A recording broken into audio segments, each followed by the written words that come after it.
کل کی دوستوں میں نے جو بات کی آپ سے شیئر، مجھے آج پھر میسج آیا کہ میڈم صاحب آج اس ٹاپک پہ بات کریں کہ لوگ اپنی غلطی کو تو نہیں دیکھتے، دوسروں پر کیسے باتیں کرتے ہیں۔ تو آج موضوع یہی ہے کہ اپنی غلطی کو تو ہم حالات سمجھ لیتے ہیں کہ حالات ایسے تھے، اور دوسرے کی غلطی ہم ان کا کردار بنا دیتے ہیں کہ ان کے کردار میں ہے ہی ایسا، یہ کرتے ہی ایسے ہیں۔ ہم دوسروں کی ایک غلطی سے ان کی پوری زندگی، پورا چیپٹر کھول کے ایک اس پہ لگا دیتے ہیں، نقطہ ڈال دیتے ہیں کہ یہ تو ہے ہی ایسا، بس ختم، کہانی ختم کر دی۔ اب میں ایک مثال دیتی ہوں۔ ٹریفک میں کوئی خطرناک حد تک اوورٹیک کرتا ہے اور آپ جا رہے ہیں، آپ کو غصہ آ جاتا ہے، یہ کیسا بدتمیز شخص ہے، اس کو پتہ ہی نہیں، یہ جاہل ہے، یہ فلاں ہے۔ ہمیں پتہ ہی نہیں چلتا، ہم زبان سے اس کو نہ جانتے ہیں، نہ ہمیں اس کے پتہ ہے کہ اس نے ایسا کیوں کیا۔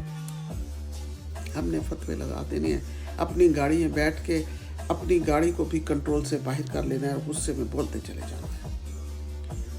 لیکن اگلے دن یہی غلطی ہم سے ہو جاتی ہے تو ہم کہتے ہیں او ہو یار، بہت ضروری کام تھا، جلدی تھی، مجبوری تھی۔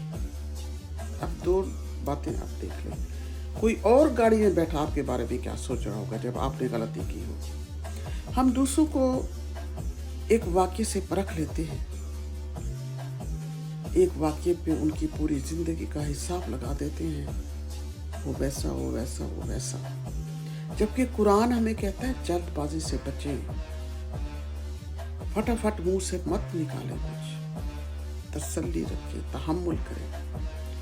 اسی طرح اگر قرآن آپ پڑھتے ہیں تو آپ کو حضرت خضر کا واقعہ، حضرت موسیٰ کا واقعہ آپ کو یاد ہوگا کہ جو کچھ بظاہر نظر آ رہا ہوتا ہے حقیقت میں وہ نہیں ہوتا۔ ضروری نہیں کہ پوری حقیقت وہی ہو جو نظر آ رہی ہے، ہر نظر آنے والی چیز پوری حقیقت نہیں ہوتی، یاد رکھیے۔ اس لیے اگلی بار جب آپ کسی پہ نقطہ اٹھائیں، کسی پہ انگلی اٹھائیں، کسی پہ آپ کسی کے کردار پہ بات کرنے لگیں تو تھوڑا سا رک جائیے اور خود سے ایک سوال کیجیے، اگر میں غلطی کروں یا یہی غلطی مجھ سے ہو جائے تو اپنے لیے میں کون سا بہانہ ڈھونڈوں گا؟ شاید یہ ایک سوال ہمیں دوسروں کے لیے تھوڑا کم سخت اور اپنے لیے تھوڑا زیادہ سچا بنا دے۔ تو دوستو غور کیجیے اس بات پہ، اپنی غلطیوں کو دیکھیے، دوسروں پر انگلی مت اٹھائیے۔ ایک انگلی آپ سیدھی کریں گے تو 4 انگلیاں آپ کی ادھر بھی آئیں گی۔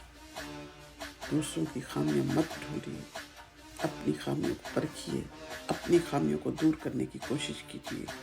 یہ ہے آپ کی زندگی کا تجزیہ اور زندگی کا نچوڑ، اس کو ضرور دیکھیے گا۔